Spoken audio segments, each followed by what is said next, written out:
guys, dito kami ngayon sa Laot, sa Tres Marias. Naubusan kami ng tubig eh. DIY muna tayo. Papakulo kami ng ice guys. Na, sasalang na. Mga DIY.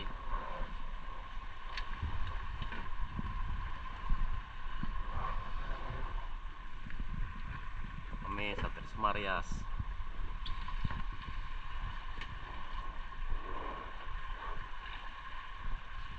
Magandang panahon namin ngayon guys, kaya nakatabi kami sa isla. Ayun si boss natin, tumatyaga. Sana may nilaga.